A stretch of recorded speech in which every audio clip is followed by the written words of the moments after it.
on pense qu'il y a peut-être des problèmes techniques avec le conseiller Michel Gervais, donc il y a des vérifications qui sont faites pour qu'il puisse se joindre à la rencontre. Là, il était avec nous tout juste. Et puis il y a Mme Caroline Larocque qui est absente pour des raisons familiales, donc un décès auprès d'un proche. Donc on souhaite évidemment nos condoléances à Mme Larocque. Donc, on va commencer tout de suite avec l'adoption de l'ordre du jour, l'adoption de l'ordre du jour à laquelle il n'y a pas de modification.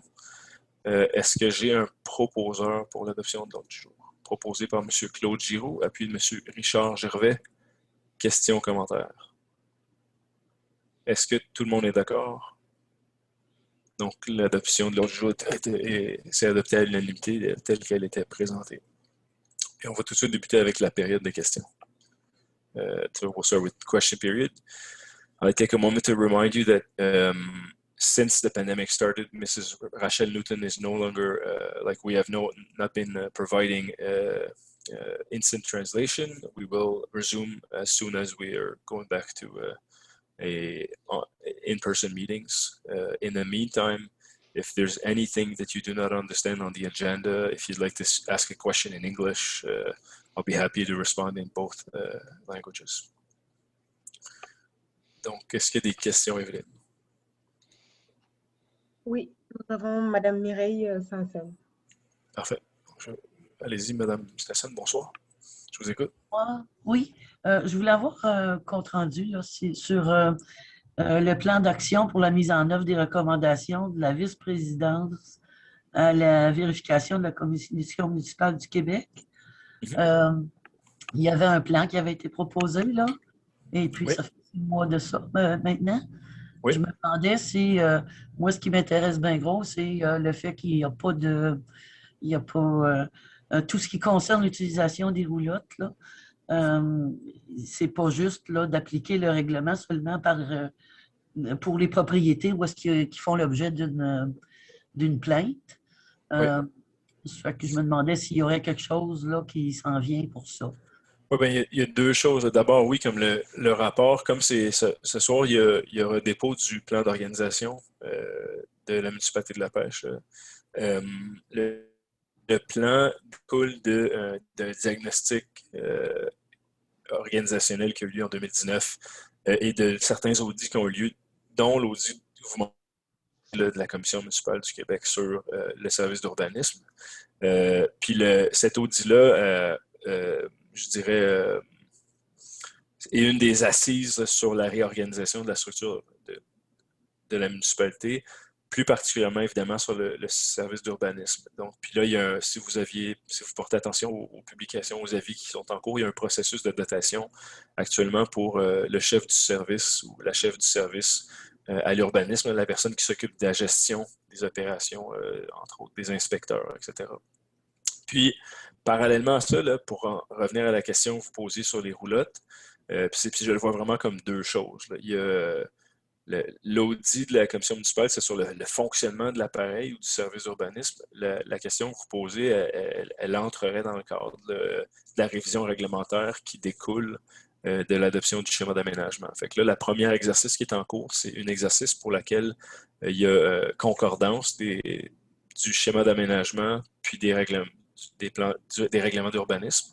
Puis ensuite, là, toute la partie consultative là, qui touche la révision du plan d'urbanisme, etc., va arriver, mais on n'est pas rendu là maintenant. Fait que, j'ai bien transféré votre courriel. Vous aviez envoyé un courriel à cet effet-là pour considération là, dans l'exercice de révision, mais on n'est pas rendu là maintenant. Fait que je ne sais pas si ça répond à votre question. Oui, puis j'ai une autre question. Oui. Est-ce qu'il serait possible, il y a eu une rencontre extraordinaire, là, je ne sais pas trop, là, il n'y a pas longtemps, puis on n'est pas mis au courant vraiment. Il y aurait possibilité peut-être de mettre ça dans Voilà. Comme ça, ben, quand il y a une annonce, ben là, ça nous parvient par courriel qui est pas mal plaisant, puis on ne manque pas les réunions. De toute façon. Oui. Puis là, ben, je me tournerai vers peut-être Mme Kayunga, mais à ma connaissance, là, il y a publication, il y a un avis qui est fait à peu près de la même façon là, pour les séances extraordinaires.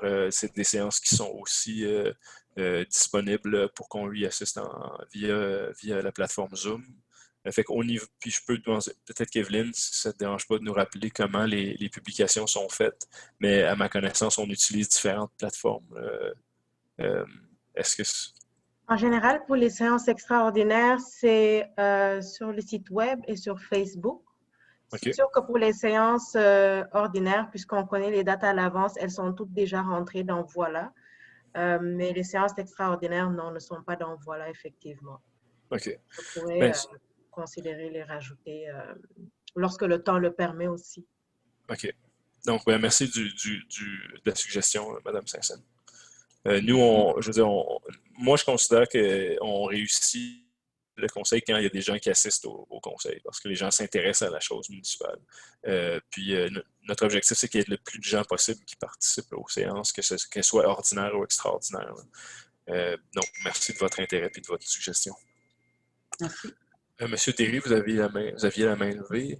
Oui, j'inviterai Mme Mireille, Mme Saint-Saëns à s'enregistrer aussi à l'infolettre, qui est un outil aussi très intéressant, alors qui est très utilisé systématiquement en même temps qu'on publie généralement sur le site Internet, sur Facebook, comme Mme Evelyne vient de le mentionner.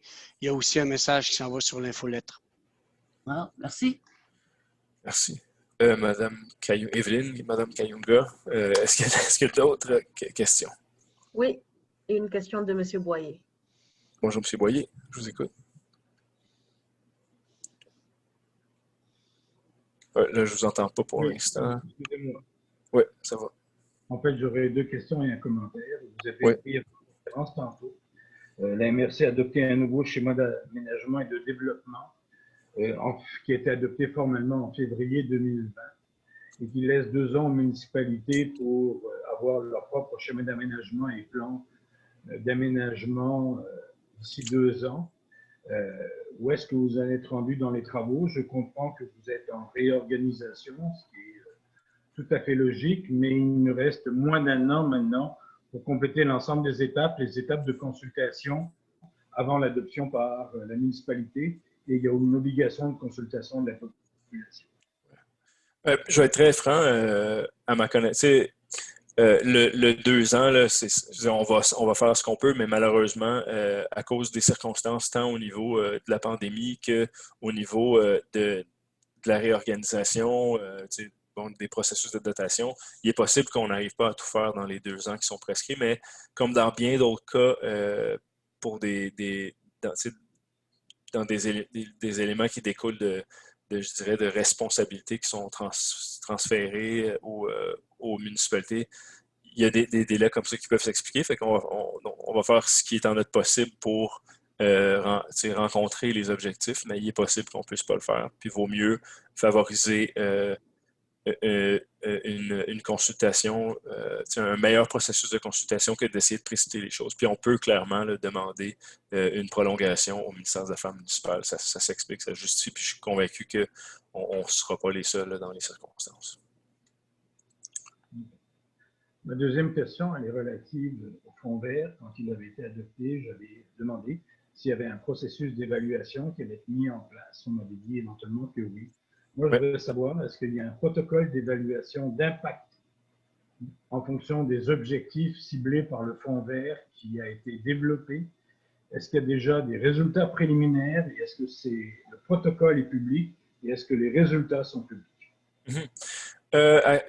Évidemment, là, il y a beaucoup, le fonds vert est encore jeune. On en est à la 3e appel de proposition. Puis, le processus d'analyse s'est amélioré. La politique a déjà été améliorée une première fois. Puis là, on a une plus grande participation de nos collègues à la MRC qui sont en développement, donc d'agents en développement. Donc, il n'y a pas encore on n'est pas encore atteint, je dirais, la vitesse de croisière qu'on voudrait, mais on voit une évolution constante, une amélioration constante du processus. Donc, voilà, là, ce serait ma réponse pour vous. Je ne nie pas qu'il y ait une évolution constante du processus, mais faire un devis d'évaluation d'impact n'attend pas que tous les projets soient complétés. Donc, est-ce qu'il y a une démarche de rédaction d'un protocole d'évaluation d'impact en fonction des objectifs cibles du fonds vert? Pour l'instant, protocole d'impact, je ne sais pas exactement où vous prenez l'expression. Jusqu'à maintenant, on ne se le cache pas, il y a des projets qui ont été retardés, donc des groupes qui ont demandé des prolongations. Évidemment, le fonds vert, ça c'est arrivé pour une première fois. La pandémie est arrivée, puis il y a des groupes qui ont dû reporter des projets ou passer en mode virtuel. Donc, mais il y a des rapports d'évolution qui sont transmis. Pour ce qui est de l'impact, on reçoit, par exemple, si c'est si c'est par exemple des efforts de sensibilisation, des conférences, etc., on reçoit des nombres de gens qui ont participé, on reçoit des états d'avancement, etc. Monsieur Derry, je pense que vous avez peut-être des éléments additionnels. En fait, il y a déjà une procédure qui devra être affinée, mais c'est déjà prévu dans le processus que d'avoir une évaluation des impacts des projets. Oui. Dit autrement, c'est est-ce qu'on a un retour sur investissement? Oui, c'est déjà prévu. Est-ce qu'il y a un protocole bien défini, bien cadré à ce stade-ci? Non, mais la procédure est prévue dans le processus. Puis là, c'est de voir où est-ce qu'on en est avec la première publication d'un tel rapport. Là, on est clairement pas là, mais ça va venir. Et mon autre élément, c'est un commentaire dans les projets qui sont soumis au fonds vert aujourd'hui. Moi, je vois qu'il y a une étude d'implantation d'un réseau d'égouts décentralisé dans le secteur du Sainte-Cécile-de-Machan pour 43 391 $.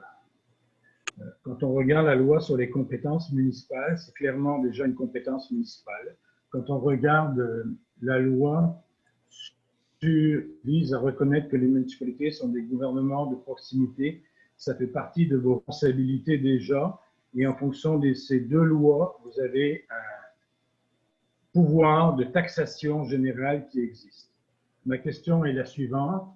Pourquoi financez-vous à même le fonds vert une activité qui normalement est dévolue au pouvoir général de la municipalité et à ses responsabilités sans que ça corresponde à un objectif spécifique? Non, ça correspond à plusieurs objectifs du fonds vert qui ont été énumérés lors de l'analyse du projet.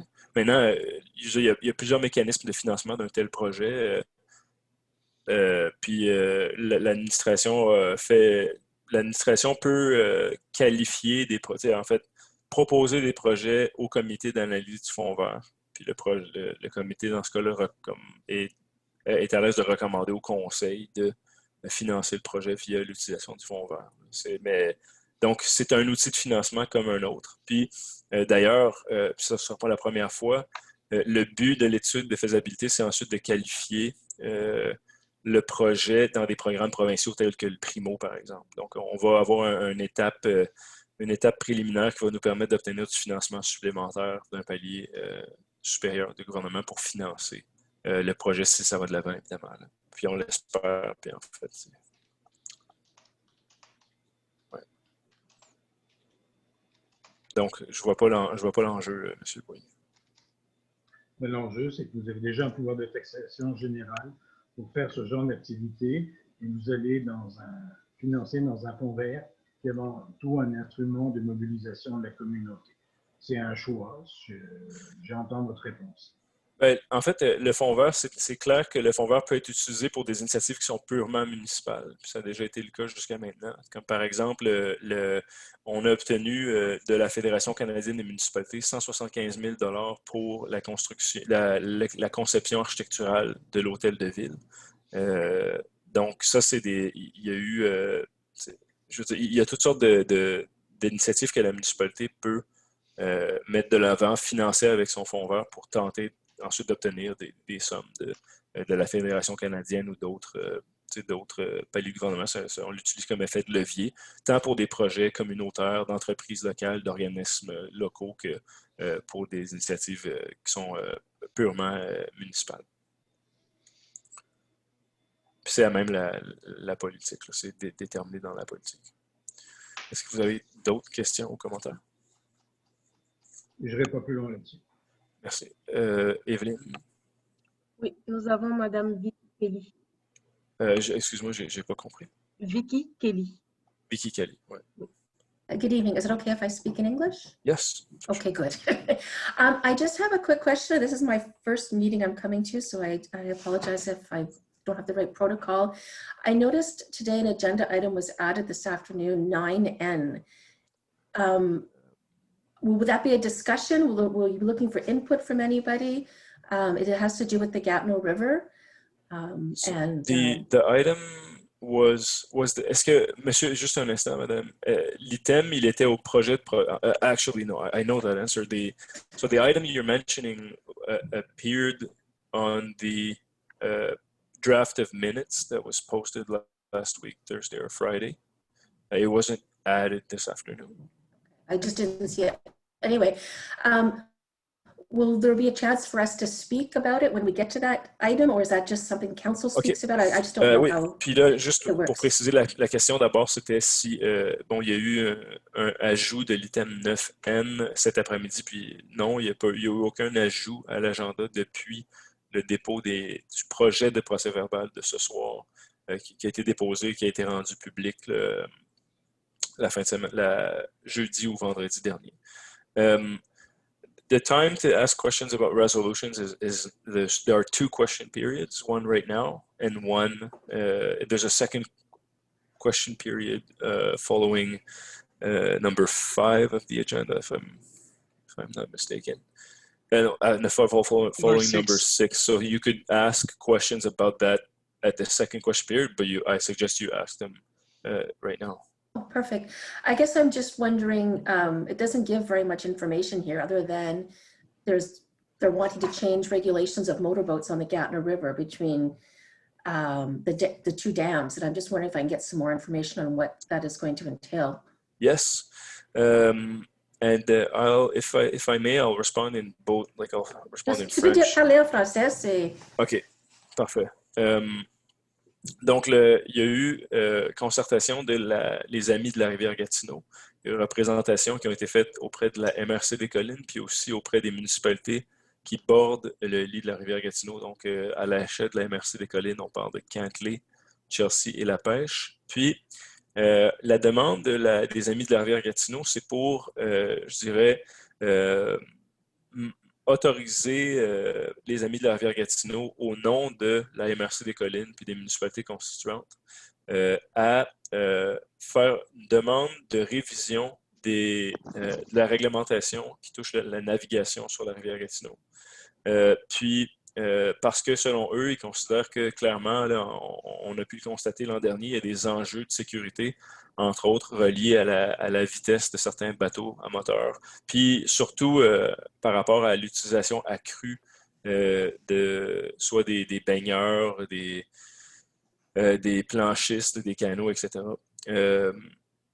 Donc, le but de la résolution, c'est d'appuyer, en fait, de déclencher le processus de consultation et d'analyse qui mène à une révision ou non, là, selon les résultats de tout ça, par Transport Canada de la réglementation actuelle. So, the Friends of the Gatineau River has approached certain municipalities of the MRC if it was possible in the name of those municipalities and the MRC to ask Transport Canada to review its current legislation when it comes to boating on the Gatineau River.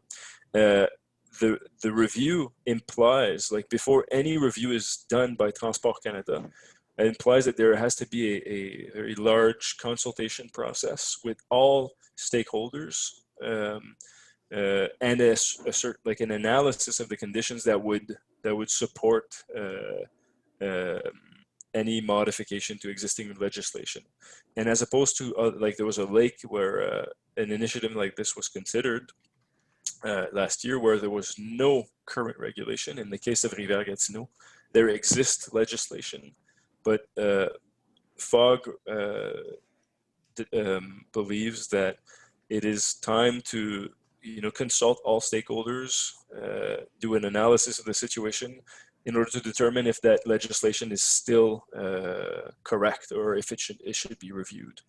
So there's no decision made tonight, only the decision to engage the community at large in a large conversation and analysis of the situation to determine whether or not the current legislation is still sufficient in protecting both the safety of users and the environment, like when it comes to erosion, etc. Monsieur Richard Gervais, vous avez assisté là, à ma place à une rencontre récente avec certains représentants. Puis il y a des propos de M. Lorrain, entre autres, qui avaient été mentionnés là, sur le processus de consultation. Puis si vous pouviez nous partager certains éléments de la discussion à ce moment-là, ce serait apprécié. Merci. The first step in the review is an analysis of the problems that were noted on the river, and Mr. Mayor mentioned it quite well. Two problems arose over the year. One is safety, and the other one is environmental issues with boating on the river. But this again, the process to do all that will require a long consultation, not only with people from La Pêche, but everybody that got part of the river.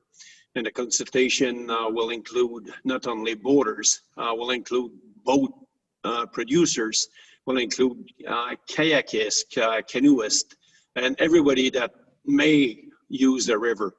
So that's going to be an extremely long process. And over and above all that, we need to prove that if there was a problem, or if there is a problem with the river, what step we took to rectify the issue before we can change the regulations. So, tomorrow, you're not going to see any changes tomorrow on that for sure. So, okay, thank you. I appreciate hope that helps. It does help quite a bit. I have a couple concerns that I just wanted to bring forward. One is FOG publicized information over the weekend about this proposal they wanted to do to the different municipalities, and they're quite vague and not answering questions from the public about what this is about, which is why I'm concerned.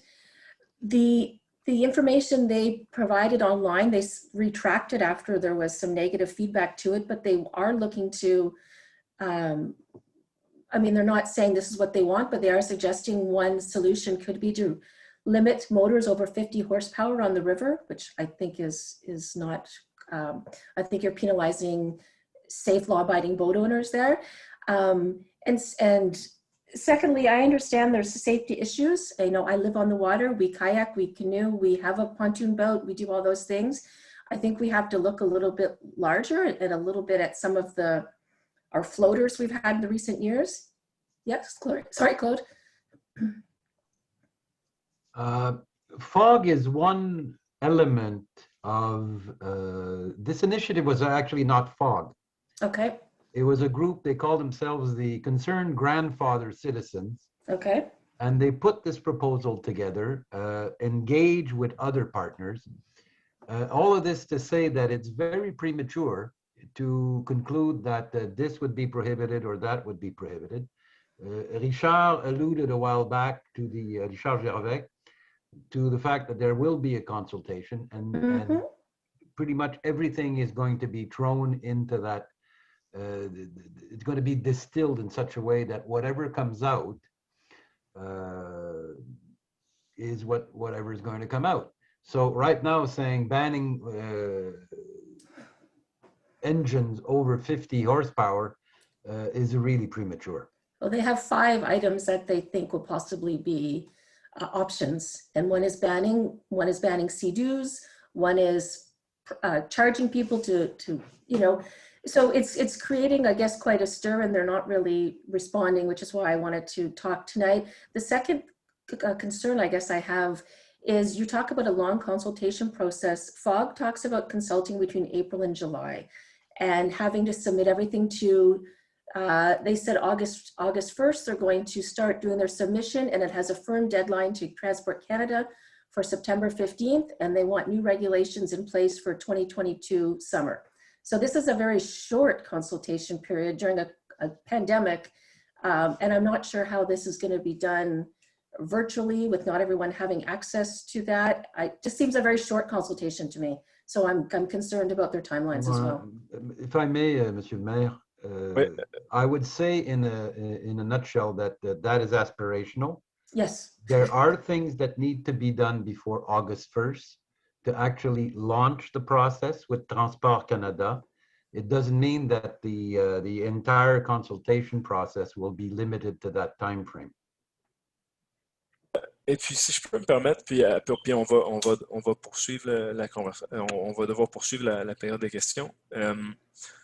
Personnellement, pour le peu de lecture que j'ai fait par rapport au mandat de Transport Canada en matière de navigation, il y a une réticence, il semble y avoir une réticence profonde là, pour le gouvernement fédéral à permettre de nouvelles contraintes sur la navigation à cause de la lourdeur administrative et du manque de ressources peut-être, ou je ne sais pas, peut-être que je me trompe. Mais une chose est certaine, leurs critères d'approbation par rapport au processus consultatif, puis par rapport à l'analyse est important, est très grand. Puis moi, là, c'est peut-être maybe an old principle, c'est un vieux principe, mais éventuellement, dans un processus comme celui-là, je considère que le chemin est plus important que la destination. Éventuellement, ce que ça fait, c'est que tous les citoyens réfléchissent ensemble à des enjeux qui les concernent tous, ceux de la sécurité des individus, puis de la protection, puis de la conservation des milieux naturels qu'on adore tous, puis éventuellement, c'est ça qui compte. Moi, j'ai peu d'espoir par rapport aux résultats. J'ai pas d'attente. J'ai pas d'attente par rapport à la décision de Transport Canada éventuellement, mais j'ai beaucoup d'espoir que la conversation, elle va générer une prise de conscience, puis peut-être une responsabilisation de tous les utilisateurs, puis des municipalités aussi, de la MRC. C'est comme de réfléchir à des enjeux comme ça collectivement, c'est juste sain. Donc, je ne suis pas préoccupé là, par une décision qui s'est prise trop hâtivement. Je fais confiance au processus de Transport Canada, puis à la rigueur là, dont ils font preuve. Puis vraiment, pour moi, c'est le chemin qui est beaucoup plus important que le résultat. J'ai peu d'attentes par rapport au résultat, beaucoup d'attentes par rapport à tout le processus de discussion. Est-ce que, je ne sais pas si vous aviez d'autres commentaires. Did you understand what I said? Yeah, I understand. No. I just don't like speaking French. It's not very. No, that's fine. Can't do it very well, but no, understanding is good. Yeah. I guess there's just a lot of concerned people that this is kind of going to be slipped under the rug. It's going to try to happen fast. It's going to happen without full consultation. There's many people who have enjoyed the Gatineau River for many, many years boating, and I understand there's more people and we have to share, and we want to protect our river. I have waterfront. I don't want erosion. I don't want people coming up to my dock really fast. I understand all those things, but I guess it's probably in their presentation where one of their first things they mention is banning boats. And I don't know if that was a smart move on their behalf, because there's quite a few upset people right now. You know, I don't like to be knocked over by other people either, but you know, I just don't think, I think they're trying, I just feel, and it's probably possibly not true. I just feel like they have solutions and they want to try to get to those solutions. And I don't think that's fair. So I don't believe that Transport Canada will allow for simple, you know, like solutions. like it's just not how it works. So again, it's a very intensive consultation process. Okay. On a eu une situation similaire l'an dernier avec Lac Gauvreau.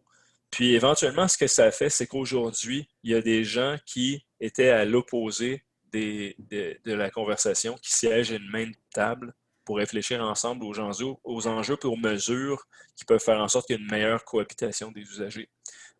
Puis, quand on le voit dans l'approche de Transport Canada, la lourdeur du processus est telle que ça force tous les partis à prendre part à une telle conversation, puis à travailler ensemble, puis à faire preuve des efforts qui sont faits pour qu'il y ait une meilleure cohabitation. Encore une fois, c'est ça, je pense, qui est le plus... Fait que je comprends que vous suggérez qu'il y a eu un certaines fautes de commises peut-être dans la présentation des Amis de la Rivière, mais tout ça va devoir être corrigé pour que le processus soit valide et reconnu par Transport Canada. Okay, thank you. I appreciate that. And that helps because it was just a shock to come. So I appreciate you answering those questions. OK, plaisir. Thanks. Evelyne? Oui, il n'y a pas d'autres questions. Merci. Merci. On va poursuivre. On va y aller tout de suite avec le premier point. Donc, la séance est ouverte, évidemment. La période de questions est terminée. L'adoption des procès-verbaux. Donc, ici, il y avait celui de la séance ordinaire du 1er mars et de la séance extraordinaire du 15 mars. Est-ce que j'ai un proposeur? Proposé par M. Michel Gervais, appuyé de M. Régent Desjardins. Questions, commentaires? Est-ce que tout le monde est d'accord? Puis, il y a Mme Green, lors de la dernière séance de la MRC, nous rappelait à quel point c'est important. Il faut vraiment qu'il y ait un signe clair que tous les membres du conseil, là, vous acquiescez à la résolution. Fait que juste hocher de la tête ou même ouvrir le micro et dire oui. Là, nous, c'est ce qu'on fait maintenant. On ouvre le micro et on dit oui. Fait que si on peut procéder comme ça, est-ce que tout le monde est d'accord?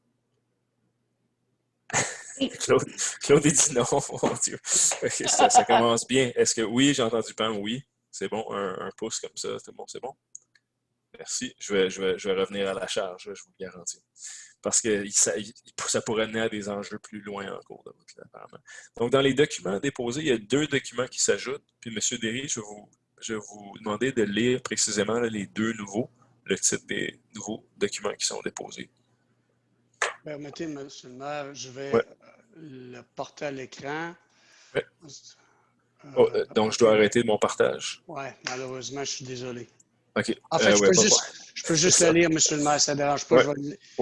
Alors, la lecture, le titre du document, c'est « Diagnostic de l'économie et de la fiscalité, de la gouvernance, de la réglementation et des services en agriculture et en agroalimentaire et recommandations ». Rapport remis à la municipalité de La Pêche qui a été produit par la table agroalimentaire de l'Outaouais, avril 2021. Merci. Ça, c'est le premier. Le second qui sera déposé, c'est le plan d'organisation municipalité de La Pêche, version préliminaire, avril 2021. Merci beaucoup. Puis par version préliminaire, j'entends que les corrections qui doivent être faites sont au niveau de la mise en page, etc. La syntaxe, exactement, et de la présentation du document. Mais le contenu demeure. Oui. Merci beaucoup. Donc, le plan d'organisation, c'est comme là, en fait, ça fait suite à tout un effort de diagnostic organisationnel et de mandats d'audit qui ont eu lieu à partir de la fin 2018 à peu près jusqu'à en 2020. Pour se conclure par une proposition pour la restructuration de l'organisation. Résolution, puis des résolutions à cet effet-là sur la séance de ce soir. Ensuite, en finance, en 4A, liste des factures à payer. Donc, liste des factures du mois de mars, une somme de 1 637 180,68 $. Est-ce que j'ai un proposeur? Proposé par M. Francis Beausoleil, appuyé de M. Richard Gervais. Questions, commentaires? Est-ce que tout le monde est d'accord? Oui. C'est bon, c'est excellent, merci beaucoup. C'est adopté à l'unanimité. En 4B, appel de projet en développement. Merci Claude, c'est super. Des collections publiques autonomes. Donc ici, bonification annuelle des collections. On doit, je dirais, partager une partie des coûts avec la province pour la bonification des collections des bibliothèques. Est-ce que j'ai un proposeur? Proposé par M. Francis Beausoleil, appuyé de M. Michel Gervais. Questions, commentaires? Est-ce que tout le monde est d'accord? Oui, merci. Donc, c'est adopté à l'unanimité. En 4C, radiation des créances irrécouvrables. Donc, ici, je pense que, bon, ici, c'est pour un montant de 1 840,64 $. Couvrance, créance qui date de 2018. Est-ce que j'ai un proposeur? Proposé par M. Richard Gervais, appuyé de M. Régent Desjardins. Questions, commentaires? Est-ce que tout le monde est d'accord? Oui. Oui. C'est adopté à l'unanimité. En 4D, annulation de chèques, 4 chèques, les numéros et montants apparaissent à l'écran. Est-ce que j'ai un proposeur pour leur annulation? Proposé par M. Richard Gervais, appuyé de M. Francis Beausoleil. Questions, commentaires? Est-ce que tout le monde est d'accord? Mme Ross? Oui. M. Giroux, c'est bon. Donc, c'est adopté à l'unanimité. On passe à incendie et sécurité civile, politique sur les conditions de travail des pompiers. Ici, il y a eu ajout, l'ajout suivant à l'avant-dernier considérant. La dite politique facilitera la gestion interne du service. Ce sera révisé au mois d'octobre 2021. Donc, les partis ont fait l'ensemble des partis ont fait un bon travail pour produire la politique. Maintenant, étant donné que c'est une nouvelle politique, des nouveaux services, quand on parle à la garde interne ou bien aux premiers répondants, on considère qu'il est judicieux de prévoir tout de suite, dès l'adoption, une révision dans la mesure où l'ensemble des partis, les partis croiraient qu'elle serait judicieuse, d'avoir une révision à l'octobre 2021. Donc, il y aura une espèce de résumé là, du fonctionnement de la politique dans l'année, dans la prochaine année et demie. Ensuite, une révision en octobre 2021. J'en profite pour féliciter tout le monde qui ont travaillé, donc que ce soit aux ressources humaines, au service d'incendie, à la direction générale, puis évidemment au comité de sécurité public. Donc, Monsieur le Président Richard Gervais, Madame Pamela Ross, Monsieur Régent Desjardins, merci beaucoup de votre travail. Est-ce que j'ai un proposeur pour la politique, proposé par Monsieur Richard Gervais, et puis Madame Pamela Ross? Questions, commentaires? Est-ce que tout le monde est d'accord? Yes. Parfait, donc c'est adopté à l'unanimité. En 6, travaux publics. J'ai l'impression de sauter quelque chose. Non, ça va. Il n'y avait pas quelque chose sur la formation? Non, c'est plus loin. Merci. En 6, travaux publics, appel d'offres pour la location d'une pelle hydraulique. On précise ici que c'est une location pour les années 2021, 2022 et 2023. Donc, c'est des montants pour 3 ans. Il y avait un endroit où on voulait justement bonifier. C'était à quel endroit? Il est résolu. Ah oui, c'est dans le résolu. Ah oui, je l'avais noté. Donc, dans le résolu, le contrat a d'une durée de 3 ans pour la location d'une pelle hydraulique. Est-ce que j'ai un proposeur? Proposé par M. Michel Gervais, puis M. Régent Desjardins. Questions, commentaires? Est-ce que tout le monde est d'accord? Oui. C'est bon. Donc, c'est adopté à l'unanimité. En 6B, appel d'offres pour l'achat de ponceaux pour l'année 2021. Les 2 soumissions. Ici, il y a eu une erreur. On mentionne qu'il y a eu erreur de calcul du cahier des charges. Donc, il y a eu correction, mais néanmoins, le plus bas soumissionnaire demeure la compagnie MCO au montant de 64 954,30. Est-ce que j'ai un proposeur? Proposé par M. Richard Gervais, appuyé de M. Francis Beausoleil. Questions, commentaires? Donc, est-ce que tout le monde est d'accord? C'est beau, merci. Madame Ross, c'est bon. Donc, c'est adopté à l'unanimité.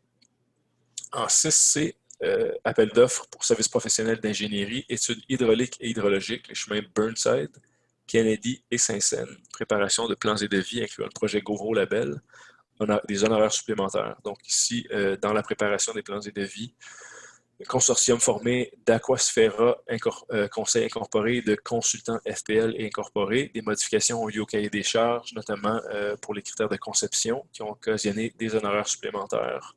On nous recommande, le service nous recommande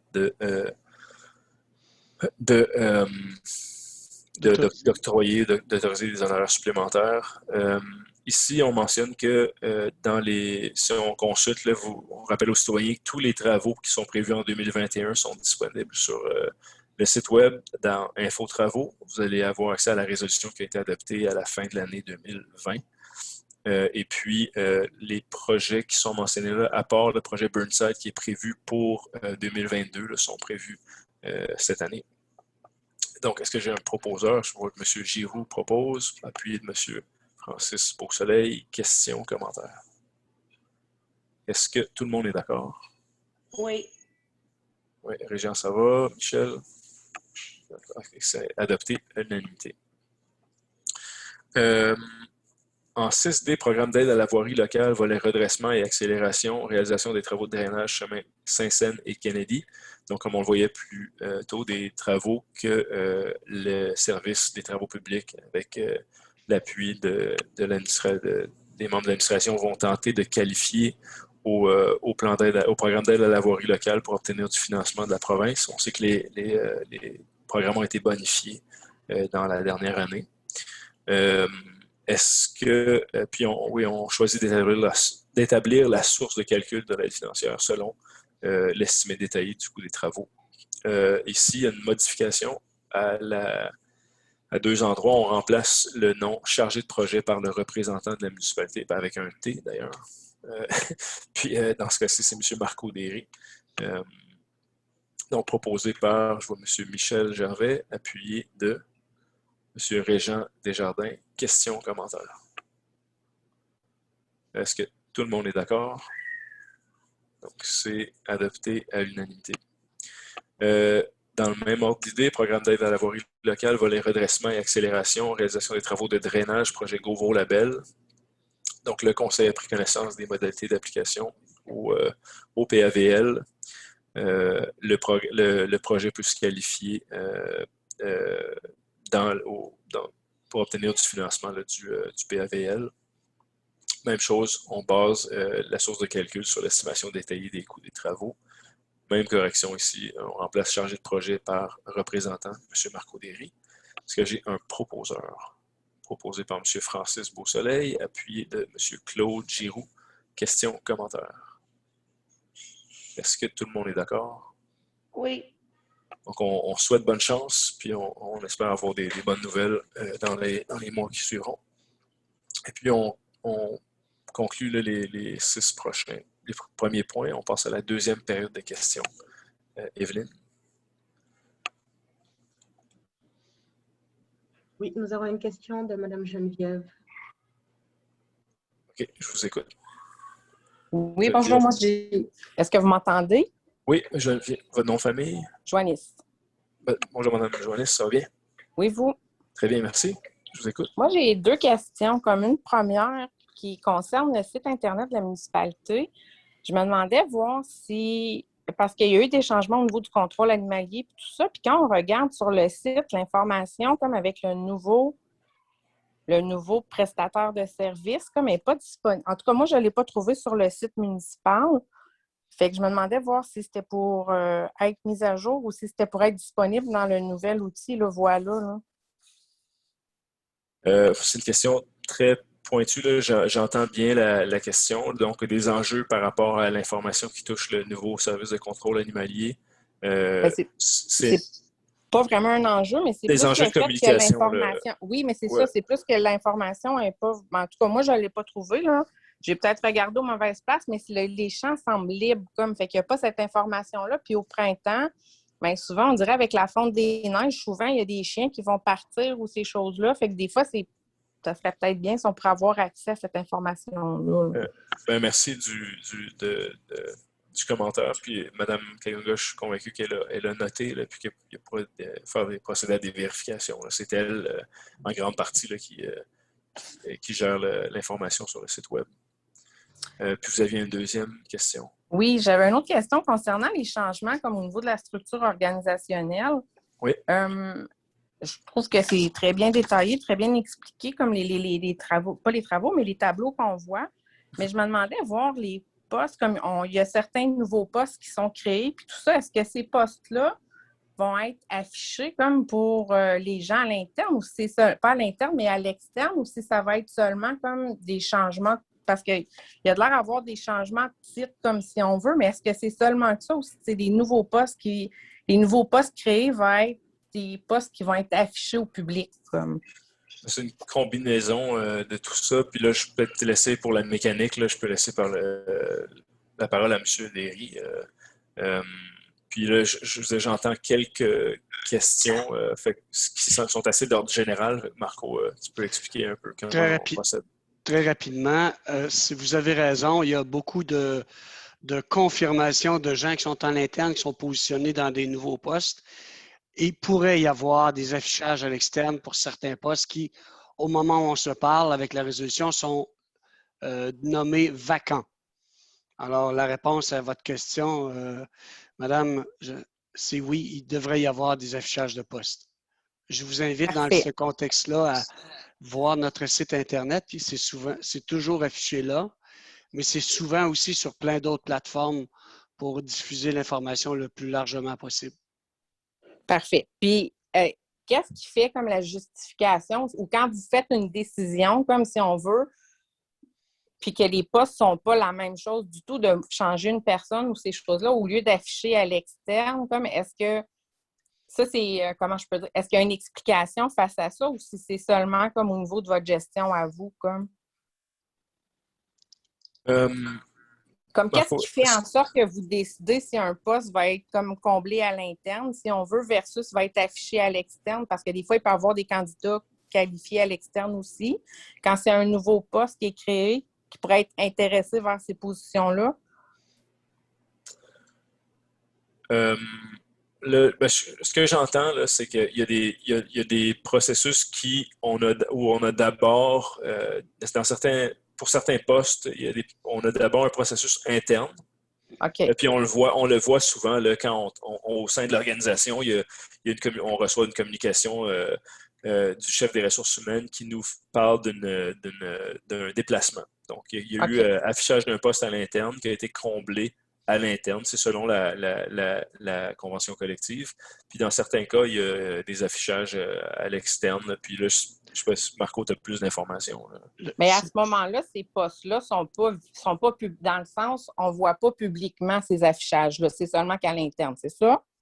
Dans le fond, c'est ça ma question. Là. Des fois, le concours, des fois, il n'y a pas de concours à l'externe parce qu'on a comblé le poste en procédant tel que le prescrit la convention collective à un affichage interne. Par contre, des fois, on ne comble pas un poste à l'interne, puis là, on se tourne vers l'externe. Je m'exprime mal d'abord. Je vais reprendre ma question. Dans le fond, ce que je veux savoir, c'est est-ce que l'affichage à l'interne, ça, je comprends très bien, puis c'est justifié, comme à ce moment-là, ça, c'est pas public. Dans le sens, comme, admettons, les gens du public ne voient pas ces postes-là qui sont affichés. Ce que le public voit, c'est seulement qu'est-ce qui est offert au public, dans le fond. Exact. OK, parfait. Parfait. C'était pas des questions simples, donc vous êtes très bien exprimé. Là, fallait juste... il y avait plusieurs questions, puis c'est tout à fait correct, il n'y a aucun problème. N'hésitez jamais à venir poser des questions là, au conseil. À chaque fois, c'est un plaisir. Puis surtout quand on a les réponses immédiatement. Des fois, on ne les a pas, mais... merci encore. Est-ce que ça fait le tour pour vous? Monsieur le maire, excellent. Evelyne, est-ce qu'il y avait d'autres... Non, il n'y a pas d'autres questions. Mais Mme Ross a la main levée. Est-ce que toujours là? Oui, Mme Ross. Mme Ross, merci. Puis je ne sais pas si c'est le bon moment ou pas, mais Monsieur le maire, je voulais attirer ton attention que récemment, un jeune citoyen de la pêche, Griffin Mason, a participé à son premier championnat du monde junior de snowboard cross en Russie. Il s'est classé 19e au monde. Puis, d'après moi, c'est un exploit incroyable. Puis, je suis sûre que tu es d'accord. Right? Dans un passé récent, en tant qu'officier membre de l'équipe de Québec, il est 2 fois champion canadien U15. C'est une expression comme 15 ans et moins. Puis pour ma part, je suis ravie de suivre son parcours en snowboard cross et je tiens à offrir officiellement mes sincères félicitations. Bravo. En tout cas, merci de le mentionner maintenant. Puis, en fait, à l'occasion, on mentionne des mauvaises nouvelles qui se produisent dans la communauté. Puis, quand il y a des belles nouvelles comme ça, on essaie de les partager aussi. Fait que c'est absolument un bon moment de le faire. Là. Puis, n'hésitez pas quand vous avez des points comme ça à apporter. Puis, on parle d'une compétition à l'échelle internationale. Donc, félicitations. Très bon point, Mme Ross. Félicitations à notre jeune athlète de la pêche. Evelyne, je pense qu'il n'y avait pas d'autres. Non, pas du tout. OK. Puis je note, puis c'est bien, là, je pense qu'un niveau de participation comme celui-là, on n'en a pas eu depuis un certain temps. Ça fait très longtemps. Oui, ça fait très longtemps, fait que c'est très bien. J'ai juste de noter là, le nombre de participants. Donc, on poursuit avec le comité consultatif d'urbanisme qui demande des dérogations. Puis là, pour les gens, tout à l'heure, il y avait Mme Kelly, je m'abuse que c'était sa première rencontre. Là. Il y a 2 périodes de questions lors de la séance du conseil. Donc maintenant, là, si vous avez des questions, c'est maintenant. Sinon, ça ira à la prochaine séance du conseil ou sinon, ce sera à travers, par exemple, le guichet unique ou à travers un courriel à votre conseiller, conseillère ou à moi-même. Donc, s'il y a des questions pour ce soir, c'est maintenant. Est-ce qu'il y a d'autres questions? Are there any other questions tonight? Evelyne, ça va? Oui, ça va. Donc, on poursuit en 7, demande de dérogation mineure au 22 chemin Beaumont. Ici, la demande vise à réduire de 150 mètres à 15 mètres la distance entre deux bâtiments situés au 22. Excusez-moi, la distance minimale entre les deux bâtiments qui serait située au 22 et au 26 dans le cas d'une demande pour un permis pour la location de courte durée. Donc, il y a une distance minimale séparatrice de 150 mètres. On veut la faire passer à 15 mètres. Et puis, la recommandation du comité, c'est de refuser la demande de dérogation mineure. Est-ce que j'ai un proposeur? Proposé par M. Régent Desjardins, puis de Mme Pamela Ross. Question, commentaire. Est-ce que tout le monde est d'accord? Oui. C'est bon. Donc, c'est adopté à l'unanimité. En 7B, demande de dérogation mineure. Ici, deux dossiers intéressants au 256 route principale Est. Dans les deux cas, c'est pour autoriser la construction de logements multiples. Puis, dans le premier, autoriser la réduction de la marge avant de 35 mètres à 10 mètres, la largeur de la façade du bâtiment de 8 mètres à 6,4 mètres, autoriser un bâtiment de 78 mètres carrés au lieu de 90 mètres carrés. Puis, dans le dossier d'application, on mentionnait vraiment que c'était pour des logements locatifs. Puis, Dieu sait qu'il y a un grand besoin de logements locatifs là, à la pêche, puis une mixité de logements. La recommandation du comité consultatif est favorable. Est-ce que j'ai un proposeur? Proposé par M. Michel Gervais, puis de Mme Pamela Ross. Question, commentaire. Est-ce que tout le monde est d'accord? Oui. Oui, c'est bon. Merci, Mme Ross. C'est M. Gervais, Michel, c'est bon? Donc, c'est adopté à l'unanimité. Des fois, on propose, mais on est contre. Là. Mais c'est bien. Je suis très content de savoir qu'on est tous, c'est unanime. Je vérifiais. Là. En 7C, demande de modification au règlement du zonage numéro 03429, ajout de l'usage multifamilial isolé, 4 logements à la zone RR 306. Ici, c'est pour un immeuble situé au 8 chemin Sainte-Marie qui a soumis une demande de modification au règlement du zonage. La demande vise à autoriser la construction de 3 multifamiliales isolées, 4 logements dans la zone RR 306. Et puis, on a ici recommandé d'entreprendre une procédure de modification au règlement de zonage. Donc, la recommandation était favorable. Est-ce que j'ai un proposeur? Proposé par M. Francis Beausoleil, puis M. Régent Desjardins. Question, commentaire. Est-ce que tout le monde est d'accord? Oui.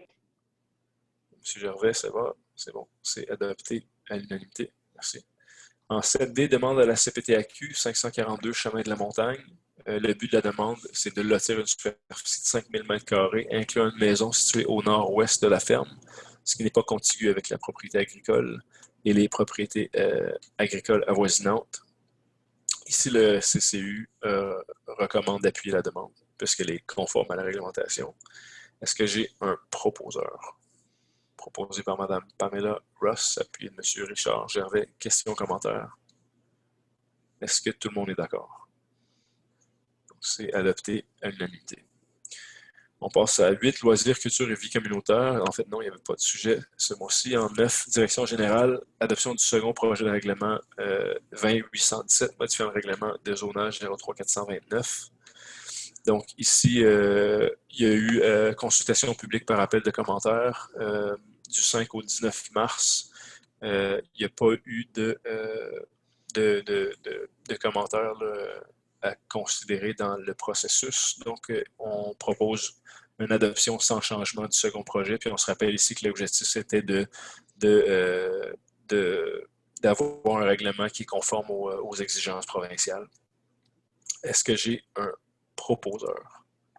Proposé par M. Francis Beausoleil et puis M. Régent Desjardins. Question, commentaire.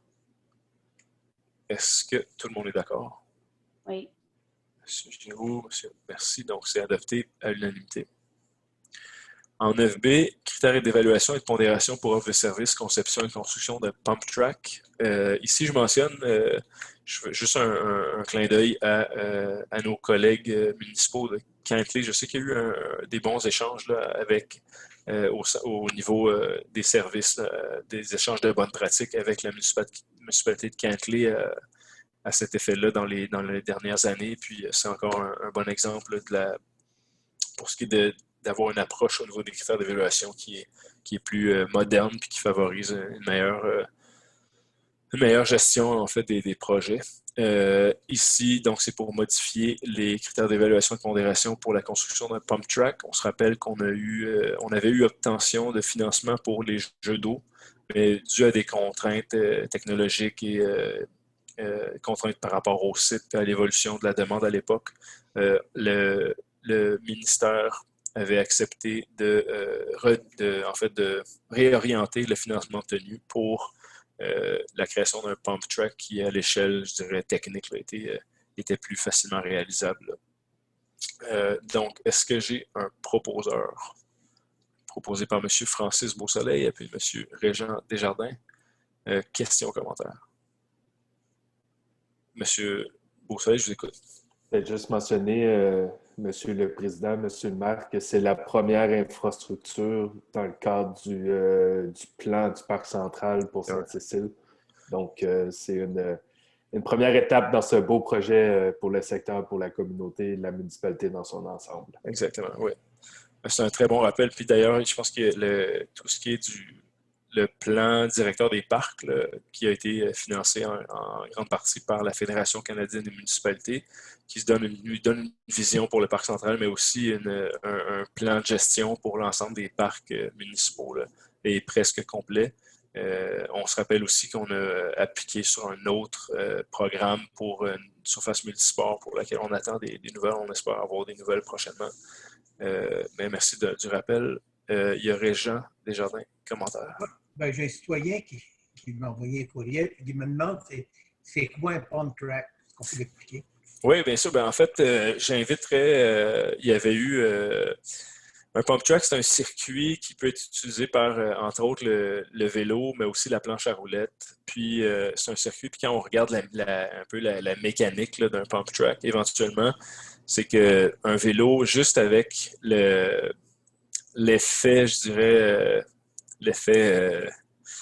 juste avec la gravité et les courbes. Juste avec la gravité et les courbes, la poussée initiale peut être maintenue presque indéfiniment jusqu'à temps qu'il y ait épuisement là, de l'utilisateur. Là. Mais c'est vraiment quelque chose de très dynamique. Puis je vous invite à aller sur Internet pour regarder Pump Track. Vous allez voir, c'est un circuit, c'est une boucle en fait avec des courbes et des sauts, etc. Qui peut être utilisé là, par différents utilisateurs. Michel Gervais, commentaire. Il y a une chose qui est certaine, Régent, c'est pas fait pour moi ni pour toi, je pense. J'ai vu une vidéo et c'est vraiment... il n'y a pas grand monde... En tout cas, c'est pas fait pour moi, puis Régent, je suis convaincu de ça. Les sceptiques seront confondus. Tout le monde. Aie pas peur, Michel, aie pas peur. C'est pour toi aussi. C'est bon. C'est sûr qu'on a une communauté d'adolescents qui vont être ravis là, mais je pense qu'il y a une bonne branche d'âge des jeunes aux moins jeunes qui vont pouvoir s'amuser sur un pump track. Est-ce que... Attends, oui. Michel, n'oublie pas, on a maintenant un service premier répondant. C'est vrai. Fait que c'est au pire, les pompiers sont pas loin. Est-ce qu'il y en avait un proposeur, un appuyeur? Est-ce que oui. Tout le monde... Est-ce qu'il y a d'autres questions, commentaires? Tout le monde est d'accord? Oui. Donc, c'est adopté à l'unanimité. Excusez-moi, M. le maire, pouvez-vous répéter le proposeur et le... Oui, c'était proposé par M. Francis, appuyé de M. Régent Desjardins. Tous deux, en fait, membres de la commission, M. Michel Gervais, Mme Larocque, M. Beausoleil qui est président et M. Régent Desjardins, tous les 4 membres de la commission des loisirs avec, on se rappelle, plusieurs représentants de la municipalité, de citoyens de la municipalité. En 9C, critères d'évaluation et de pondération pour offre de services professionnels, multidisciplinaires, ingénierie et infrastructure. Donc ici, c'est dans le contexte mon Dieu. Ça, c'est dans le contexte de l'appel d'offres pour M. Derry. L'hôtel de ville. L'hôtel de ville, exactement. La résolution qui suit tout de suite après. Donc, est-ce que j'ai un proposeur? Proposé par M. Francis Beausoleil et puis M. Richard Gervais. Question, commentaire. C'était pas clair dans la... Ouais, on aurait peut-être pu bonifier le titre de la résolution pour que ce soit plus clair. Là, je réalise maintenant que c'était pas mentionné. Monsieur le maire. Oui. Permettez, c'est volontaire que ce soit générique. Cette même grille-là pourrait être réutilisée pour d'autres circonstances. Voilà. Merci. OK. Parfait. Excellent. Donc, on passe ensuite à critères d'évaluation et de pondération pour offre de service, conception d'un site Internet. Donc, ici, donc, évidemment... Si je peux me permettre, il n'y a pas eu de vote sur la dernière résolution. Très bon point. Donc, j'avais un proposeur et un appuyeur. Je m'excuse, je vais essayer d'aller trop vite. Question, commentaire. Est-ce que tout le monde... M. Giroux, question, commentaire. Donc, savoir est-ce que tout le monde est d'accord? Oui. Donc, c'est adopté à l'unanimité. Puis, merci de l'information, M. Derry. En 9D, critères d'évaluation et de pondération pour offre de service, conception d'un site Internet. Est-ce que j'ai... Bon, même ordre d'idée, là. Est-ce que j'ai un proposeur? Proposé par M. Régent Desjardins puis M. Francis Beausoleil. Donc, on voit les critères d'évaluation et de pondération. L'échelle d'attribution des points. Est-ce que j'ai... Question, commentaire? Est-ce que tout le monde est d'accord? Donc, c'est adopté à l'unanimité.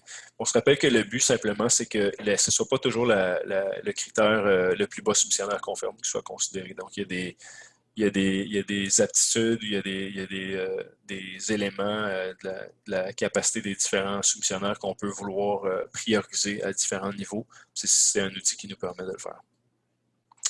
En 9E, mandat à la firme d'avocats RPGL, service juridique. La municipalité se prévaut de services professionnels juridiques depuis près de 20 ans pour des dossiers relatifs aux opinions juridiques écrites, rédaction et révision de contrats, de règlements et autres documents légaux, perception des arrérages des taxes municipales et autres frais ou tarifs. La firme RPGL avocat des services aux besoins récurrents de la municipalité. La municipalité est satisfaite de la qualité des services offerts par la firme.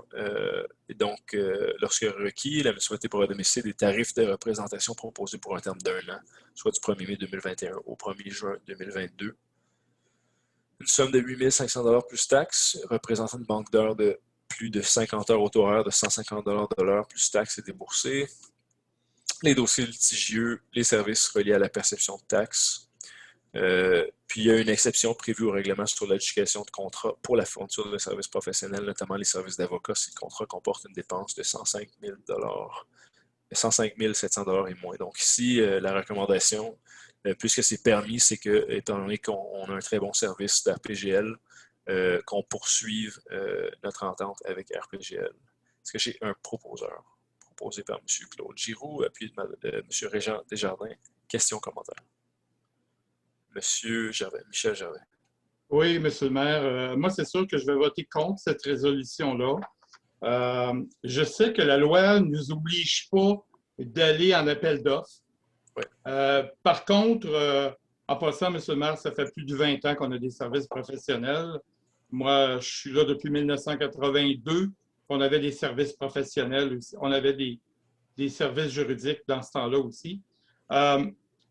Moi, je trouve que ça fait, à ce que je me trompe, M. Derry, je pense que ça fait 6 ans que cette firme-là est en place sans aller en appel d'offres. Ça représente, dans les 5 dernières années, ça représente pratiquement 300 000 $. Si on se dit transparent, pour moi, je sais qu'on n'est pas obligé. Je l'ai demandé dans les réunions internes d'aller en soumission. Puis, je veux dire, il y a une majorité qui n'était pas d'accord. Mais je veux vous avertir que je vais demander le vote et je vais voter contre cette résolution-là. C'est tout à fait votre droit. Puis je pense que ici, la recommandation de l'administration, puis à ma connaissance, la position du conseil, c'est que on nous a démontré année après année qu'on obtenait un bon service à des prix qui sont très compétitifs. Puis vu, je dirais, l'historique, la connaissance des enjeux, le fait qu'on a une relation d'affaires comme ça, professionnelle, puis qu'on puisse la maintenir. Donc, on a une certaine garantie quant à la prestation de service, puis au soutien aux équipes, etc., la qualité du service. On nous recommande de poursuivre notre entente, mais je comprends votre position. Donc, est-ce qu'il y a d'autres questions ou commentaires? Madame Ross? Oui, je suis d'accord à un certain point avec M. Gervais.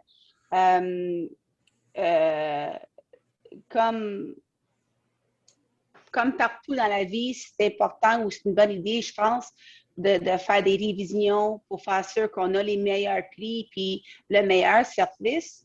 Mais je trouve que c'est probablement mieux placé au début du prochain mandat. Je suis bien d'accord qu'on continue avec RPGL, mais c'est peut-être pour les prochains élus. C'est un bon point. Est-ce qu'il y a d'autres questions ou commentaires? Donc, non, je comprends que le vote est demandé, M. Michel Jardin. C'est bon. Donc, le vote est demandé. Michel, vous êtes contre. M. Giroux? Pour. M. Desjardins? Pour. M. Beausoleil? Pour. Mme Ross? Pour. M. Gervais? Richard? Pour. Donc, la résolution est adoptée à la majorité. Merci. En 9F, renouvellement entente de gestion de la formation des pompiers. Donc, ici, la municipalité désormais maintenir l'offre de formation de l'École nationale des pompiers doit procéder au renouvellement de l'entente existante. Est-ce que j'ai un proposeur proposé par M. Richard Gervais puis M. Régent Desjardins? Questions, commentaires? Est-ce que tout le monde est d'accord? Oui. Ça va. Donc, c'est adopté à l'unanimité. En 9G, support à la demande d'aide financière au PISRIM. Ici, c'est une démarche qui a pris naissance là, à l'échelle de la MRC des Collines. Donc, certains leaderships à la sécurité publique, suite aux demandes répétées des municipalités pour améliorer le niveau de dangerosité de certains artères municipaux ou la perception de risque sur certaines routes, chemins municipaux. On nous recommande d'entamer le processus d'application au PISRIM, donc au programme d'aide à la voirie locale, un volet sur un plan d'intervention de sécurité routière en milieu municipal.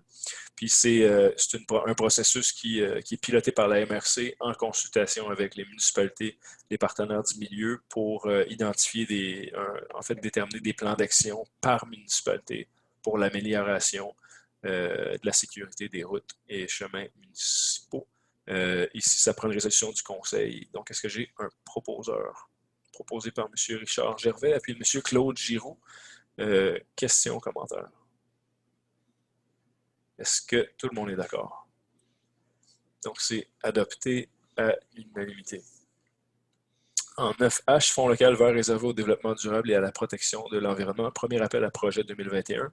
Soutien financier au projet retenu. Ici, le Conseil a adopté le 7 janvier le règlement concernant la construction d'un fonds local vert. La politique d'application est adoptée en octobre. Il y a eu une révision, aussi une nouvelle version qui a été adoptée le 7 décembre 2020.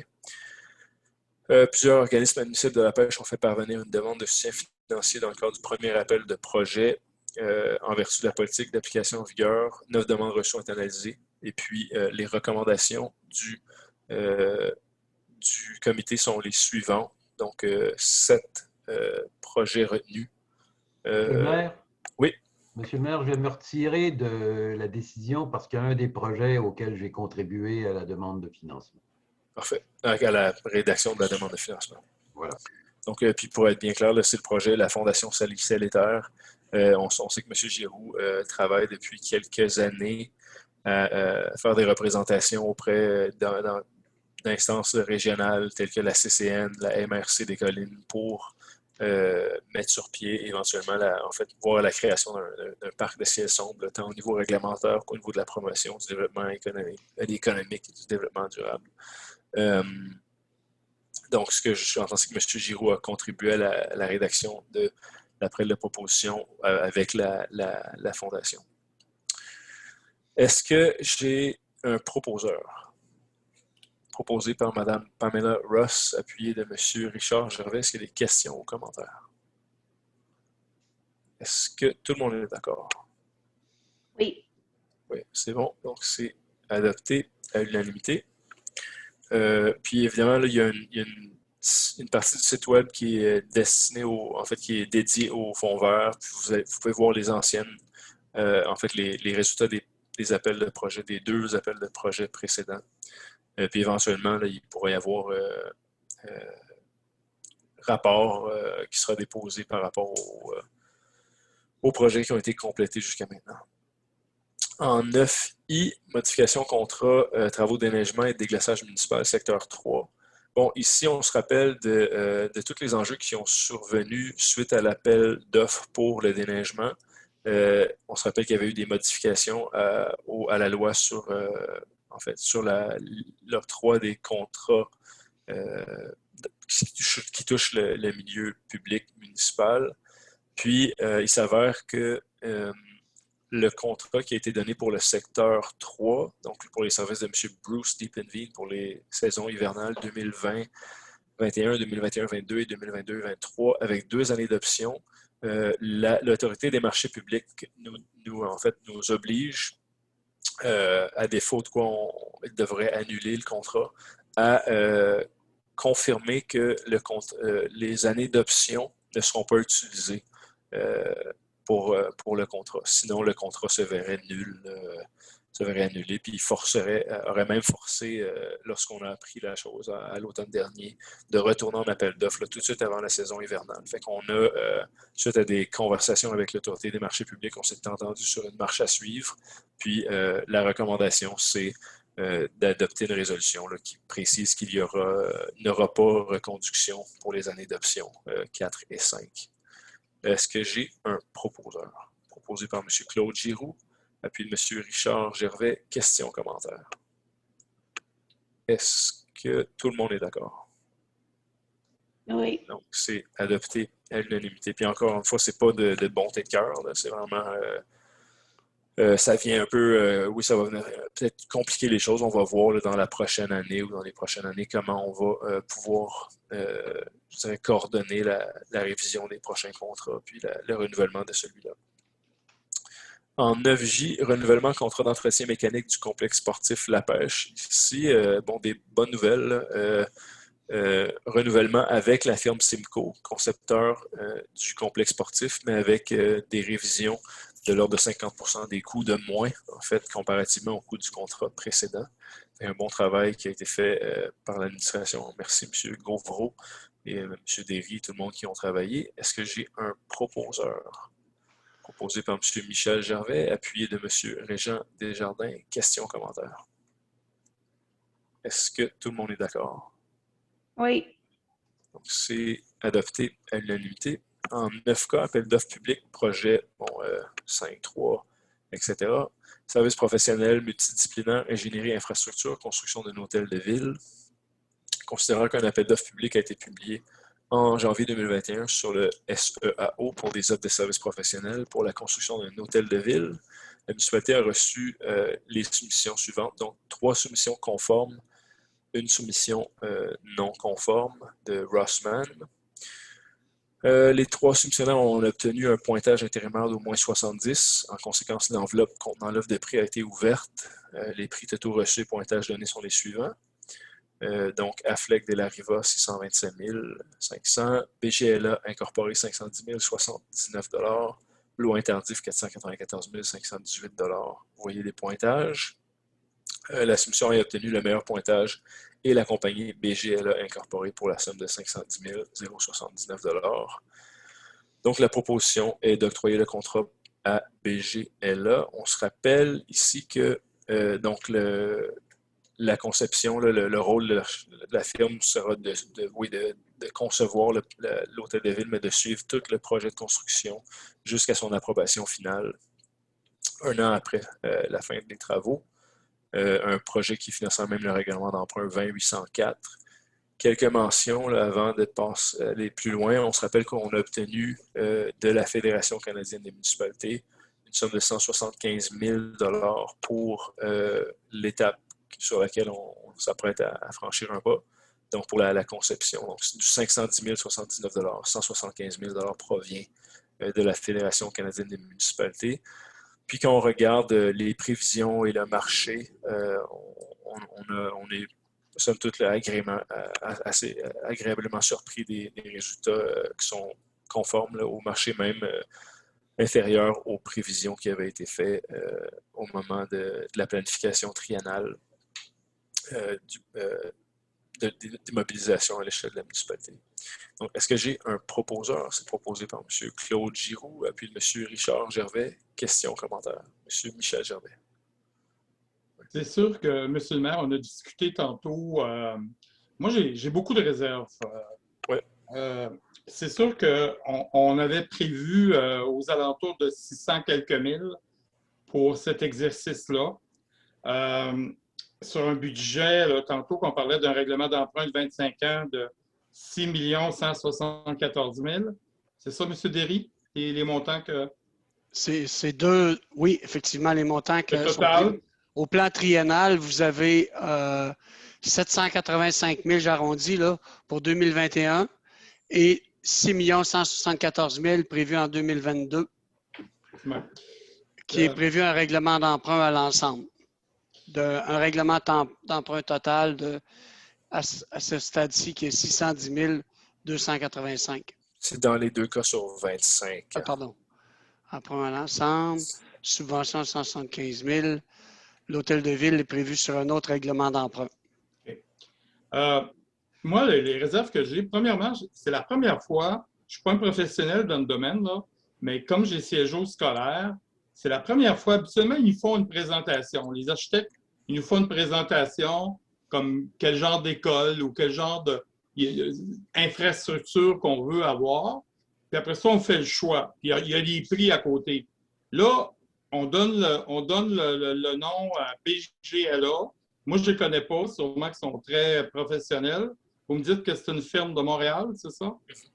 Oui. La région de Montréal. Je ne sais pas. Moi, je trouve que j'aurais aimé avoir le contexte, tu sais, comme là, au conseil, à ce que je cherche, là, peut-être que vous avez discuté ça quand je ne siégeais pas, mais on n'a pas eu de discussion là-dessus. Quel genre d'hôtel de ville? On a des besoins, une liste de besoins. Mais quel genre d'hôtel de ville qu'on veut? Ben, absolument. Oui, il y a eu, puis on se rappelle, il y a eu l'étude de préfaisabilité qui a été faite en 2019. Puis ensuite, on a, avec l'étude de préfaisabilité, on a qualifié le projet à la Fédération canadienne des municipalités. Donc là, je comprends au niveau du concept, je dirais, visuel, c'est pas comme si dans le cas d'un... Je comprends qu'avec des écoles où il y a des standards à l'échelle de la province, des firmes d'architecture peuvent, étant donné que les standards sont bien connus, arriver et proposer des types de design, par exemple. Ici, l'exercice qui a été fait, c'est qu'on a dit, bon, voici les besoins, puis ensuite, voici la vision qu'on a au niveau de la performance énergétique, puis au niveau environnemental. Puis là, en fonction du financement obtenu par la FCM, évidemment, puis de l'exercice qui a été nécessaire pour obtenir le financement, les firmes venaient nous faire un peu une présentation sur les différentes étapes du processus. Et puis éventuellement, dans les étapes, il y aura une approbation par le conseil au niveau du design, etc. Mais il y a pas les firmes n'ont pas travaillé à produire un design, une idée, un concept, comme vous le décrivez. Le maire, j'aurais essayé de résumer mon intervention le plus court possible. Ouais. Parce que moi, actuellement, comme élu, là, on parle de 6 millions, un petit peu plus que 6 millions dans le projet avec les règlements d'emprunt. On a parlé à l'interne, on a dit, bien, ça ne sera pas en 2021, ça va être de 2022, le début des travaux, parce que le bois va coûter comme peut-être moins cher en 2022, chose que je doute, parce qu'à 6 100 000, là, c'est pas avec le bois, avec les prix du bois d'aujourd'hui. En tout cas, j'espère pour tous nos constructeurs que le bois va baisser l'an prochain. Je trouve qu'on s'embarque là. Moi, là, je sens le sentiment que j'ai, puis écoutez, ça, c'est moi ce que je pense, là. C'est comme un chèque, là, on dit, là, ben, moi, j'aurais aimé dire, ben, écoute, on veut mettre 3-4 millions d'un bâtiment. Tu sais, je regarde les autres municipalités là, qui financièrement, sont beaucoup plus à l'aise que nous. Je parle même des municipalités de la MRC des Collines. Puis je regarde leur hôtel de ville, tu sais, c'est bien, mais c'est bien simple. Tu sais, c'est pas... en tout cas, moi, je vais demander le vote, M. le maire. Oui, mais je ne sais pas une surprise, M. Gervais, depuis qu'on travaille à avancer le dossier, à chaque fois qu'il y a une étape à franchir, vous êtes contre vous avez été contre le système. C'est correct. Non, M. le maire, je suis d'accord. M. le maire, je suis d'accord avec le principe qu'on a besoin d'un hôtel de ville. Je pense que sortir du presbytère, ça, c'est définitivement, il n'y a pas personne qui a à me vendre ça. Mais actuellement, là, on parle de 6 millions et quelques, peut-être 6 millions 100 000. On part à soir, là, avec la résolution que là. Puis moi, je trouve que j'ai rien qui me rassure que ça va me coûter 6 millions 100 000 avec tout ce qui se passe. Puis moi, j'aurais aimé que le conseil puisse décider, bon, on veut quelque chose de bien simple. Ce type-là, un peu un type de qu'est-ce qu'ils ont à l'Ange Gardien. Là, moi, je trouve ça, j'ai été la visiter, c'est super, ça fait partie d'un bâtiment rural, mais c'est sûr que c'est pas la grosse gomme, là. Mais 6 millions 100 000. Donc, je vais demander le vote, M. le maire. Tout à fait correct. À tout ce que vous avez dit, je répondrai que jusqu'à maintenant, ce qu'on a fait en ayant une approche qui a été... on a procédé lentement en visant l'obtention de subventions. On est allé chercher rien de moins que 34% des coûts de conception avec la Fédération canadienne des municipalités. Le but d'aller chercher une conception qui est financée par la Fédération canadienne des municipalités, c'est que par la suite, on peut utiliser la même conception, puis le même engagement fédéral pour aller financer d'autres éléments qui s'incluront dans les coûts de construction. C'est comme ça que ça fonctionne. Monsieur le maire, si vous me le permettez, là, le 175 000 qu'on a eu, là, c'est pour avoir une bâtisse plus que vert.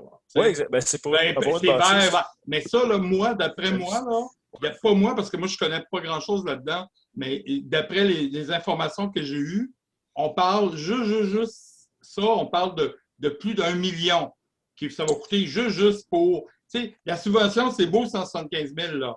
Mais pour la rendre, moi, je suis d'accord pour l'environnement, puis je suis d'accord qu'on ait tant qu'à construire quelque chose. Mais là c'est autre chose. Là. On passe encore, on va pas au centre, là. On va à un extrême. Là. Ce ne serait pas la première fois que Point d'ordre, monsieur le maire. Le vote va être demandé. Moi, je procéderai au vote. Parfait. Et ce que je voulais dire, c'est que ce n'est pas la première fois que vous mentionnez des éléments pour une première fois à vos collègues au sein du conseil en séance publique. Tu sais. Le but, jusqu'à maintenant, toute la démarche, on l'a suivi, on la suit étape par étape. Il n'y a pas de surprise. Ce qu'on veut, c'est un bâtiment qui, oui, coûte plus à l'achat, mais par rapport auquel les frais d'opération sont inférieurs, puis c'est rentable à long terme. De là, les programmes de subvention qui existent à l'échelle canadienne. C'est pour se donner une vision de viabilité puis de diminution des coûts qui est reliée à l'efficacité énergétique, etc. Donc, écoutez, le vote est demandé. Donc, M. Giroux. Juste le micro. Donc, pour M. Desjardins. Pour. M. Beausoleil. Pour. Mme Ross. Pour. M. Richard Gervais. Pour. M. Michel Gervais. Contre. Donc, le vote est adopté à la majorité. OK. En 9, excusez-moi, en 9, c'est L. Je ne sais jamais si c'est L ou si c'est I. C'est 9L. Modification de la structure organisationnelle. Donc, rapport déposé ce soir qui est rendu public pour différents rapports d'analyse des services de l'organisation municipale, dont notamment le rapport d'audit de la vice-présidence à la vérification de la Commission municipale du Québec. Il y a eu aussi le rapport de SMI. Il y a eu le diagnostic organisationnel qui a été réalisé par Claude Chénier en 2018. Le rapport qui est déposé ce soir. Ici, on propose une révision de la structure organisationnelle de la municipalité. Le directeur général recommande à la lumière de ces analyses d'apporter des modifications à la structure organisationnelle de la municipalité afin d'en améliorer l'efficience et sa capacité de prestation de services en lien avec le déploiement du plan stratégique de l'organisation. Ici, est-ce que j'ai un proposeur? En fait, oui, proposé par M. Richard Gervais, puis M. Régent Desjardins. Donc, est-ce qu'il y a des questions ou commentaires? Puis là, on s'entend que les résolus, là, la résolution a été déposée sur le site web la semaine passée, mais c'est une résolution qu'on dirait assez longue, là, qui explique de long en large les modifications à la structure de l'organisation. Est-ce qu'il y a des questions ou commentaires? Voilà. Est-ce que tout le monde est d'accord? Oui. Oui, donc c'est adopté à l'unanimité. Est-ce que, on peut quand même passer en révision l'effet de la résolution? Puis vraiment, c'est le fruit de tout un effort qui a été fait à améliorer la gestion des ressources humaines. Puis évidemment, moi, en tout cas en mon nom, mais je pense qu'au nom de tous les membres du conseil, je tiens vraiment à féliciter le travail qui a été fait par M. Derry là-dedans. C'est des mois et des mois de travail qui se concluent. Puis en fait, c'est une étape, là, mais il reste beaucoup dans l'opérationnalisation de tout ça. Là. Mais félicitations, je sais pas. Puis je serais vraiment content, M. Derry, Marco, si tu voulais peut-être mentionner un peu certains éléments ce soir ou mettre en lumière certains éléments de la résolution ou du travail que tu as fait. En fait, c'est pas un outil dans le processus, c'est l'ensemble de l'organisation. Le moteur de tout ça, c'est la mise en œuvre du plan stratégique du conseil municipal, puis des diagnostics qui ont été faits tout au long des étapes. L'idée étant de passer d'un modèle où on était plus réactif à un modèle où on est plus vers la planification, un modèle où on faisait un peu de tout, mais sans être vraiment imputable, à se spécialiser un peu plus, puis vraiment être de plus en plus imputable de la livraison des services. Puis tout ça dans un mode où utiliser chaque ressource de l'organisation puis de l'optimiser. Alors, c'est dans ce mouvement-là qu'on s'est inscrit. Le dernier élément, le plus important, c'est la création de la direction du développement durable, qui est un élément moteur qui intègre entre autres des changements qu'on veut mettre en place pour le service de l'urbanisme. Alors, c'est un des éléments clés dans la restructuration. Voilà. Puis, on souligne aussi que tout le travail a été fait là, avec le principe qui était vraiment important pour la direction générale, c'était que, évidemment, on voulait éviter qu'il y ait énormément de coûts additionnels dans la restructuration. Donc, le travail qui a été fait, là, quand on regarde le bilan des heures ou du budget d'heures de l'organisation pour financer la restructuration, on parle d'un déficit là, de 500 heures sur un budget qui compte à l'échelle de la municipalité. Là, je ne sais pas si j'ai le chiffre en tête, mais en termes d'heures annuellement, là, on parle de... Est-ce que c'est 15 000 ou je ne me rappelle pas, mais c'est vraiment une fraction. C'est vraiment une fraction. Donc, un 500 heures de déficit, c'est l'équivalent d'un tiers à peu près d'un temps complet. Donc, à travers la restructuration, on vient chercher, il y a des gains en efficience qui sont faits. Puis pour que la vision se concrétise, là, il y a un déficit immédiatement de 500 heures qui représente un tiers de temps complet. C'est un déficit qui peut être immédiatement comblé par même le système, mais qui théoriquement, en 2022, se traduirait par un manque à gagner de 500 heures qui est encore une fois de l'ordre d'un tiers d'un temps complet. Donc, c'est vraiment un bon exercice qui a été fait, puis je vous félicite. On passe à la prochaine résolution, puis l'information est disponible sur le site web.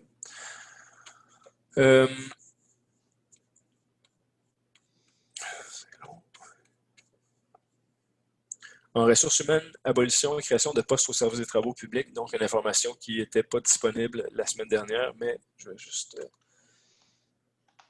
Est-ce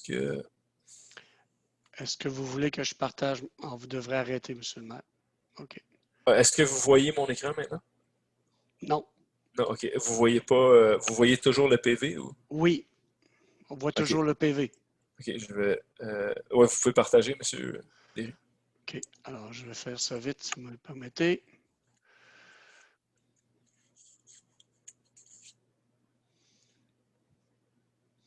Vous voyez ressources humaines, c'est bien ça? Oui. OK. Est-ce que je dois l'agrandir, M. le maire? Non, c'est parfait. Donc, ici, donc, il y a eu une demande par écrit le 23 mars 2021 par M. Claude Monette, détenteur du poste 141 TP d'opérateur chauffeur 39 semaines, qui pour en fait diminuer son nombre d'heures annuelles, considérant les modifications dans les procédés opérationnels mis en place par l'employeur, notamment en regard des opérations de déneigement.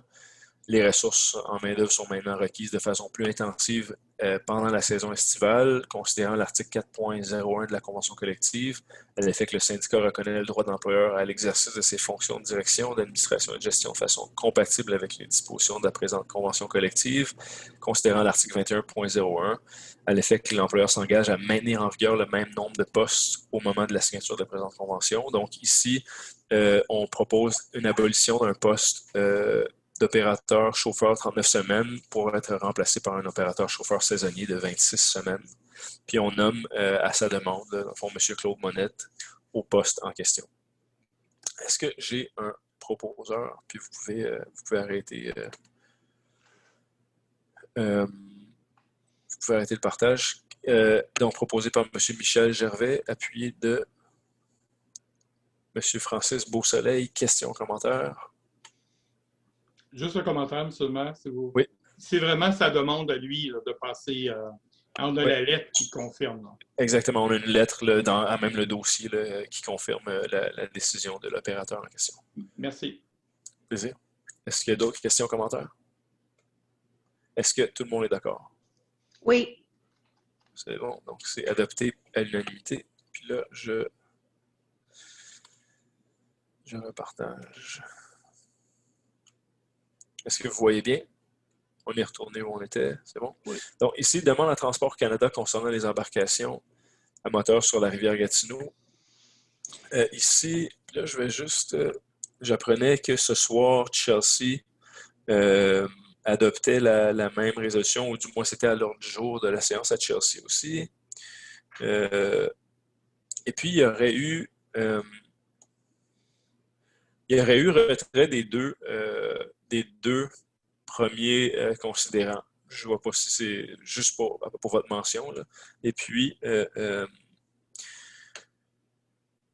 modification du troisième attendu. Bon. Juste assez d'informations. C'est une résolution qui est adoptée qui est considérée par la municipalité de Chelsea de canceller de la pêche dans un premier temps, puis ensuite il y a une démarche auprès de Denholm et de l'eau aussi. Est-ce qu'il y a des questions ou commentaires ici? M. Giroux.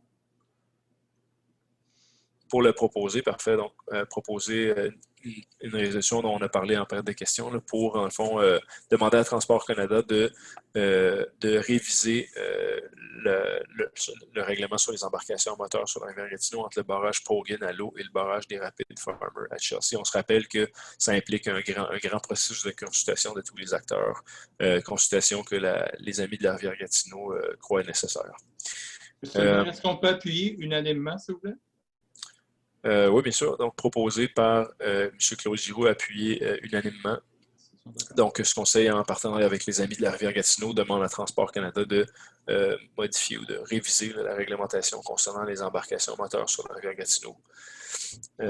Puis ça, c'est vraiment le début du processus de consultation. C'est vraiment, il faut d'abord signaler la demande à Transport Canada pour ensuite débuter l'ensemble du processus de consultation puis de documentation. Donc, est-ce que tout le monde est d'accord? Unanimement. Donc, c'est adopté à l'unanimité. Et puis, l'ordre du jour étant épuisé, la séance est levée à 21h05. Je souhaite à tous une bonne fin de soirée, un bon retour, pas un bon retour à la maison, à peu près, on est tous à la maison. Good night! Bon retour. Richard, bon retour à la maison. C'est excellent. Salut.